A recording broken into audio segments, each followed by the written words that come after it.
Real ransom. Might want to get video for it extra. Because I got this. Sarah. Real ransom.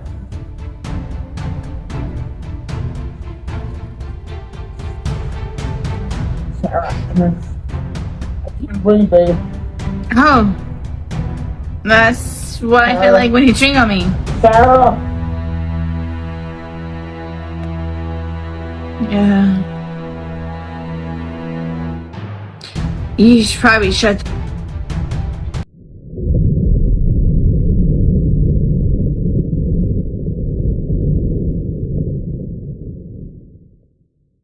In February of 2020, 39-year-old Sarah Boone was living a sick, sad, selfish life.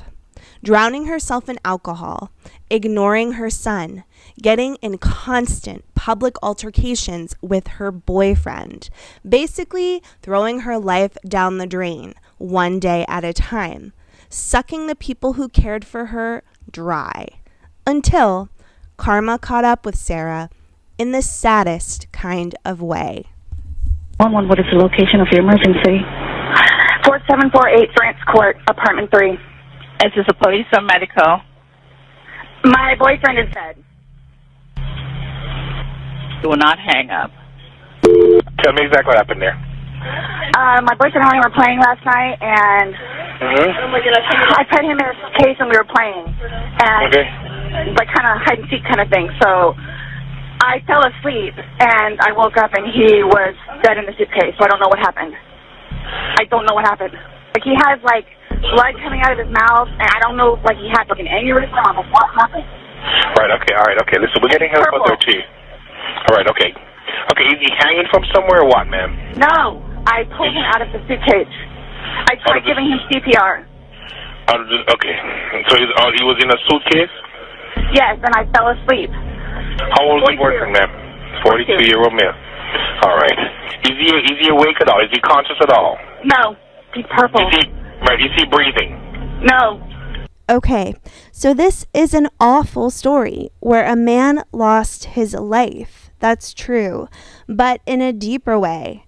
It's a story of serious mental health issues, exacerbated by alcohol addiction and consumption, and honestly, just pure, all-consuming selfishness. In my humble opinion, the most innocent person who suffered in this whole story is Sarah's child, Lucas. Thank God Sarah Boone's small son, who had already undoubtedly lived through a lot of trauma due to Sarah, wasn't physically harmed by her before she was arrested for contributing to the death of her boyfriend. You realize you're the person that killed him, right? I thought about that. 2-year-old Sarah Boone faced a judge Wednesday morning charged with second-degree murder. Detectives say she left her boyfriend, 42-year-old Jorge Torres Jr., in a suitcase in their Winter Park apartment to die. I will put my hand on the Bible. It was not intentional. I would not do that to him nor anyone else. That's not actually true. Not intentional. This whole suitcase thing never happened before. Not true. Would you leave someone else in a suitcase? Would you leave Lucas in a suitcase jokingly? Because it was a joking matter. You put him in there jokingly. Would you leave Lucas jokingly in there? And you love Lucas, right? And I wouldn't do that to him either. I wouldn't do that to him. This picture from Sarah Boone's Facebook page of a child appearing to be playfully zipped into a suitcase. I get it. That looks really bad. Mm-hmm. So that's what scares me. Like, what do I need to plan on? Like, what do I need to plan on? I promise you, on my son's life, it was not intentional. I promise you, on Lucas's life, it was not. Okay, so the story that Sarah fed to first responders when they arrived to find her boyfriend dead in a suitcase goes like this. I had a cigarette limb. I'll get it for you, okay? Wait 1 second, okay? I really need something to drink. Okay, well, I got my Dr. Pepper on the counter. okay, we'll take care of you. Give me 1 second. Sarah's boyfriend of 3 years is lying cold and dead on the floor because she forgot about him and left him in a suitcase while she slept for the next 16 hours. But this girl did not forget about her Dr. Pepper on the counter. You can't go back inside. What's going on? Who is he to you? Boyfriend? Yes, for like 3.5 years. What happened? He and we drank last night. We had I just got here, so fill me in. No problem. Like, he and I were putting a puzzle together. We've been doing some artwork together. You are putting a puzzle together? Yes, we have a puzzle that we started in there. Okay. Poor little Sarah just enjoys art and puzzles. So then it's like, we decided to play hide and seek, right? Okay. So he gets in the suitcase, okay? Who is this guy? That's my ex-husband, my former husband. Turn around. Let's turn this vehicle around. Who is here at the scene trying to, I guess, help Sarah out? A poor man who used to be married. You see, a couple of years ago, Sarah abandoned him and her small child, Lucas, as she fell further and further into her alcohol addiction, as well as her addiction to just not having any responsibilities. Their divorce was finalized a year and a half ago, but it turns out this guy still pays for everything and bails Sarah out of her many, many catastrophic problems. How did he live here with you guys? No, I called him over here. Okay. I didn't know what to do. Okay. I didn't know what to do. Okay. So then he came over here. Here, let's talk in private, okay? I called you guys. I tried giving him CPR. The problem is I fell asleep. When did you do CPR? This morning, when I found him. Before you called? Yes! It's 1 o'clock right now.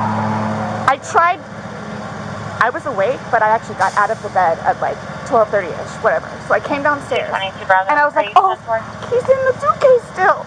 And that's when I found him, and I took him out, and I tried doing CPR, and then I called him, and then I called you guys. Did he get here before the fire department? It's on the counter. I can't move anything from out of the house. Percy, like, I'm Here, I want you to sit down, because I don't want... Sarah is going to be so pissed when she finally gets her Dr. Pepper and realizes it's gone flat. Time to talk to the only adult involved at all in this situation. Okay, so you don't live here in this house? No. I live down in Lake Winata Cove down there. Lake Winata Cove, okay. Yeah. So kind of tell me how you came here today, or... Well, I had been calling... Come down here. Okay, so you can't hear this part too well because the wind is blowing so hard, but basically this guy is like, well, I had been calling Sarah like all morning long until noon, hoping to get a hold of her because it's her day to spend some time with Lucas, and she wasn't answering the phone. Around noon, she finally called me back and told me that her boyfriend was dead and she needed my help and that I should come over. Your ex-wife or current wife? Yes. Okay. No. Ex-wife. We've been divorced about a year and a half. About 11:30 is when I started calling to find out, because this is supposed to be her day. Her child. Okay. She's generally not very good about always doing it. She tends to drink. They called back and said she was still there, or she came back. So I was calling to find out if she was going to be getting him or not today. From school? Yes. Okay. Yes. So I started. Sarah's supposed to pick Lucas up from school on some days, but generally she just doesn't show up because she gets drunk and either falls asleep or ignores the fact that she has any responsibility. So this guy was just checking in to see what was going to happen today. 12:49. Which is when she told me what was going on and if I'd come over here, so I came over. She called at 12:45. Yeah. Okay. Or 12:49. 12:49. Got over here, told her she needed to call 911, get somebody over here. So Sarah needed this guy to tell her to call 911. I guess she was hoping he would just come over and fix it for her, like I'm pretty sure he's been doing for the majority of their marriage. And then basically she said she needed to go outside, have a drink and a cigarette. Whoa, wait. She needed to go outside and have a drink and a cigarette. Wow. Walked back out the house because I didn't really want to Who be called? in there. Did you call or did she call? Well, I called. She called me back when I was on my way to make sure I was coming over. But I called her Give me 1 initially. second, okay? Sarah needs her mother effing Dr. Pepper. But I called her initially. Do you have water in your car by any chance? I don't think so. Oh my God, Sarah just killed her boyfriend. But now her ex-husband has got to drive to 7-Eleven to get her a bottle of water and a Dr. Pepper. Okay, but you've met him before? I've met him before, yes. Okay. Yes, they've got a whole fun history. Oh, really? Oh, you guys have called over quite a few times. For the two of them? Yeah, he's been arrested like I think 5 times. Surprise, surprise. It turns out that Sarah and Jorge both have a really long and sordid history of having the police called over because they've either A, been physically fighting one another or been caught like running around drunk and naked in the apartment complex, and people have had to call the police to get them back into their apartment. Really? Okay, I'm not familiar with it. So, I haven't been here personally. So they have he's currently on parole because of it. So because of domestic violence with her. Yes. Oh, okay. Okay. Yes. Last time he got whatever it's called, like retrial something or other. He had to go to a domestic violence class. Okay. I know he was doing it at a parole officer. Stuff like that. But I mean, like every time she'd have him arrested, the next day she was trying to get him bailed out of jail. So. Yeah, they have a long history of Sarah accusing Jorge of domestic violence, getting him arrested, and then dropping the charges and bailing him out.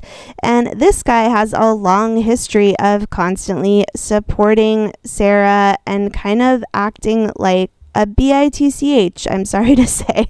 And I feel bad for the guy, but he definitely is a driving force in Sarah even being able to live like this. Forgetting that he was So in you the guys suitcase. were playing the hide and go Yes. seat. And at some point you put him in the suitcase? No, he got in the suitcase. So he thought it would be funny to be put in the suitcase. So I was like, okay, well, I'm going to joke with you and I'll zip you up and make him, squirm a little bit, whatever it is. But then I fell asleep. So now that Sarah's mouth is no longer parched because someone got her a water bottle and likely several Dr. Peppers, she repeats the story again to the first responder. And she spends a lot of time griping about her life with Jorge. Eventually, the first responders leave, the apartment is locked up, and Sarah goes to spend somewhere for the night. The next day, she arrives at the police station with a long list of questions she's written up for the officers. They're going to interrogate her, but she needed to make sure that she reminded herself to ask them questions like, how soon can she get the ring back from her fiance's cold, dead finger? Because she's the one who bought that, and she needs it back as soon as possible. We have to talk about that, and since I'm talking about the incident, so this morning we went to his autopsy, and we were informed of some injuries that he has by the doctor. So so he's got scratch marks to his back.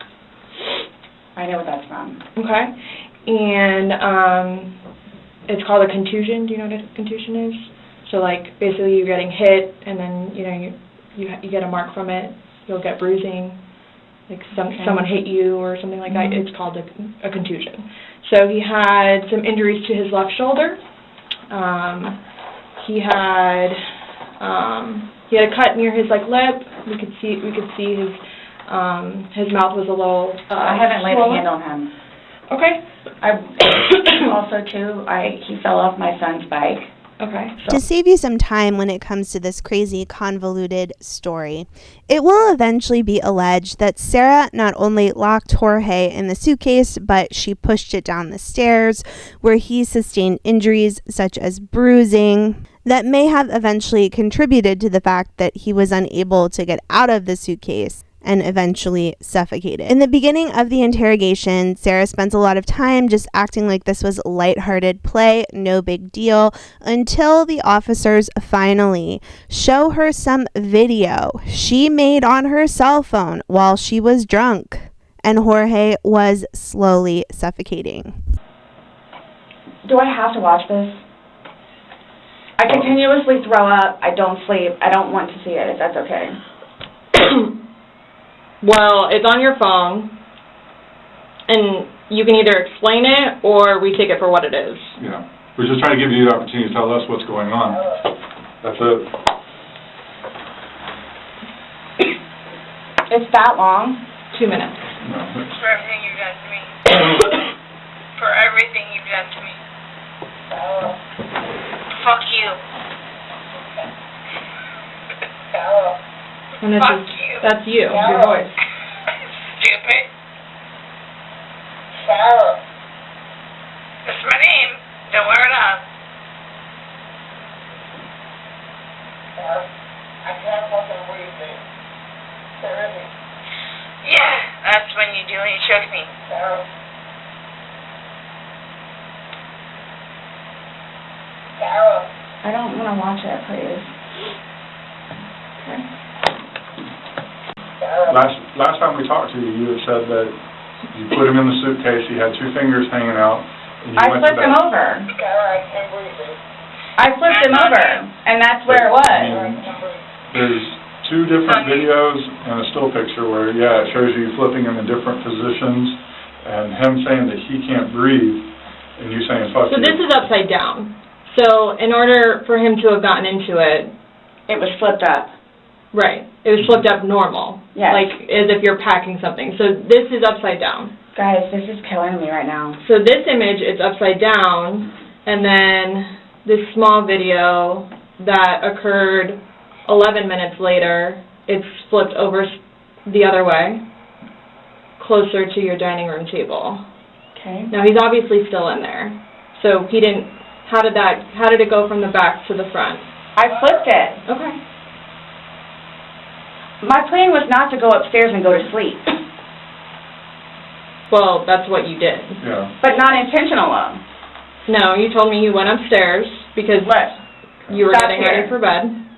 What chills me the most about this entire case is the way Sarah reacts to realizing her boyfriend has been killed due to her negligence of leaving him in a suitcase overnight while she was heavily intoxicated. She literally doesn't care. She has no shame and refuses to take any responsibility. Probably because we had been drinking. But you weren't drunk. No. Just because I went upstairs and... Just You because told you're us- drunk doesn't mean that You told us times that you were not drunk. You said that you had your wits about you. You said he had his wits about you. My plan was not to go upstairs and go to sleep. My plan was not to... He'll be up here any minute. But you willingly went upstairs and went to sleep. No one forced you to go upstairs and get My ready plan for wasn't bed. also to leave him in the suitcase. So why didn't you take him out? Because I went upstairs, and then I fell asleep. But why didn't you consciously... I don't think I'll ever be right because of this. Ever be right. Dealing with everything else that I have in my life, personally. And then this, whom I loved.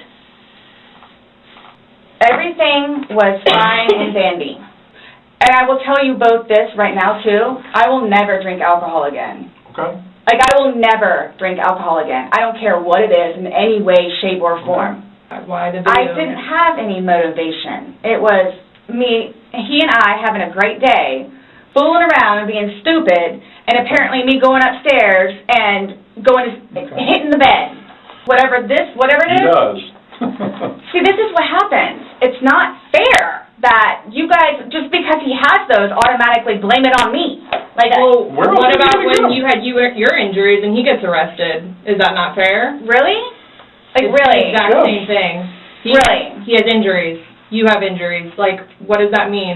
I don't have any injuries. Correct. Because So he and I have not been at it with one another. So your intention... I don't know what it is I need to do, or how to do it, or what to say, or how to say it. But what was your intention? Everyone knows. Everyone knows. everything that I've done for George and love him and continuously helped him throughout his life with me and made him a happier, better person. Towards the end of the interrogation, Sarah takes the opportunity to go over the list of questions she has for the officers. So, am I getting my phone back? No. Not today. What about Lucas's laptop? No. Not today. Not today. What does that mean? We're still going through everything. Oh, that's fine. You're the one just telling us there's videos that we need to see on it, so we need to do our due diligence that we go through everything. See, and that backfires on me now, too. So, his probation officer, do you all inform her, or do I need to call her? We don't have to inform her, so if you would like to call her, you can. How do I go about getting his wedding ring, engagement ring? It's at the medical examiner's office. It'll come to us eventually, and then it'll be released to the next of kin. Yeah. Okay. I bought it for him. Okay. That is a civil issue. It was on his finger. It goes to them. They're the ones that are going to release it. We don't have any say in that. So I won't get that back.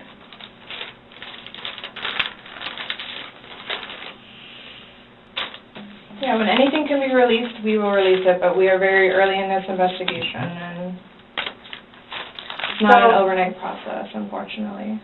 So, what's next? They're going to come and swab your fingers. No, I'm talking about, like, in the long run. Like, what do I need to, like, do I need to be doing something, or, like...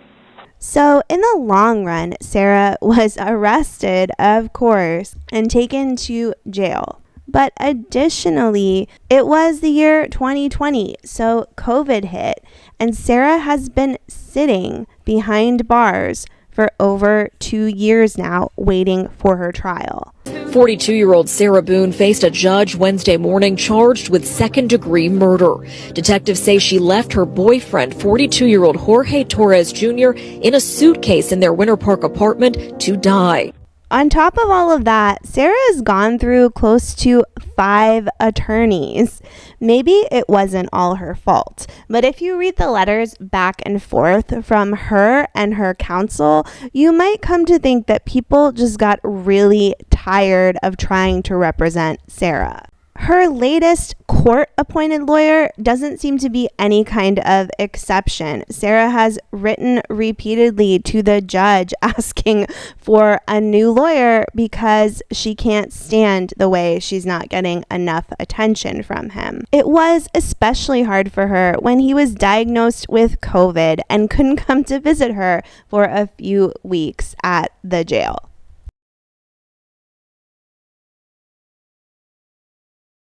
Address Sarah Boone, since I think some people would prefer that case get called next.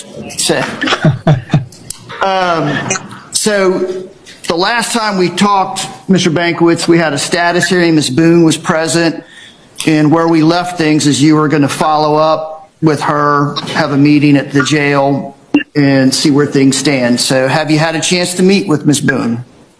Judge, I have not, and the reason I have not is this is the first day I'm out of bed with COVID, and I contracted that. I had her set actually twice last week and had to cancel both of those because of COVID issues. And so, like I said, today's the first day that I am actually up and about.